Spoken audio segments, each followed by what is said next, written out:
It's been a busy day around here, but these things, they kind of work through the issues in a systematic way. It's not always the most exciting thing in the world, so very different than live testimony or a live hearing. But both sides have the opportunity to ask questions. Obviously, they've been at it all day. We'll see whether this ultimately leads to a full-blown hearing or not. But both sides are having the chance to ask the questions. Do you feel like he is providing sufficient answers to the questions, that he is responding with, sufficient answers? I wish I could give you greater insight into that. I just haven't caught enough of it. I was listening there. There were questions asked. He answered them. So, Is he citing like the Fifth Amendment or other kind of? So my understanding is these are off the record, and so at some point the transcript might become available. So I probably shouldn't comment on specific content. I'm sure you should. I know you don't love that, but did you learn anything? Your Democratic colleagues say this should have been a public hearing. Where do you fall on that?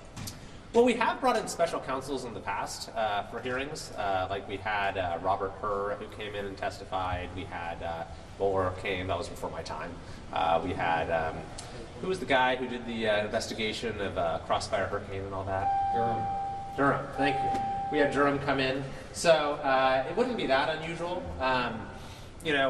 Ultimately, I think that this is kind of the first stage generally. Then sometimes it leads to that. I'd have kind of mixed feelings about that. I do think that we're dealing with unprecedented events here, so it's entirely appropriate, and I think people on both sides, maybe for different reasons, think that what happened here bears scrutiny. But then, after a while, when we're talking about events from years ago, you investigate the investigators and you investigate the people who investigated the investigators, you could just continue ad infinitum, and at some point, kind of where does it end? Maybe we should move on to some country. So where do you see the next steps here? I mean, are you saying that you should be done with this investigation after this deposition? Do you want to see more interviews? Would you like to see a hearing? I think it probably depends on what happens in the deposition, what was uncovered, whether there's more that needs to be investigated. And again, I haven't seen enough to really be of much use to you as far as what happened. So did you hear anything that you felt was sort of new information or sort of stuff you wanted? Not really, no.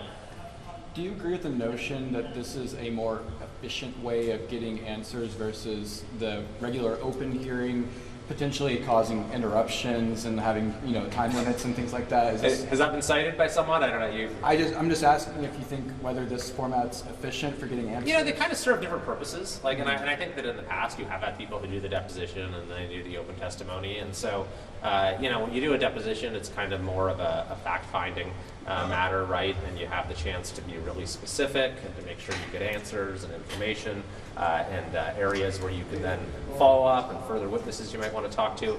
The public hearing is important as well because then it's transparent and the public has the opportunity to witness it, but there's obviously a more theatrical element to it and everyone has their 5 minutes, and so sometimes you get interesting revelations in that context as well. Kind of the pressure of it can lead to the truth too. I think that they both serve their purposes, and we'll see what happens here. I know you said you hadn't seen that much, but trustworthy to you in there? I probably didn't see enough to be able to assess that. Right now, I saw some questions from the Democrat witnesses I saw a little bit earlier. So. But did he seem like professional? How did you see him? I didn't see anything that I'd characterize as unprofessional. I know you said you haven't seen much, but Jamie Raskin came out here earlier and said that Smith has been, quote, schooling the Republicans on the committee. Have you seen any of that? I hesitate to disagree with my former, law professor, Mr. Raskin, but I didn't see any real drama in my limited time viewing it. So, is it your general sense from talking to your colleagues on your side of the aisle that Smith is engaged in this in a fair-minded way that wouldn't warrant any punitive action being taken against him for either not for lacking candor or withholding information? Talk to me. You're asking if I agree with that? Yeah, are you getting a sense from your colleagues on your side of the aisle that Smith comported himself in a way that would not necessitate disciplinary? I honestly haven't talked about it.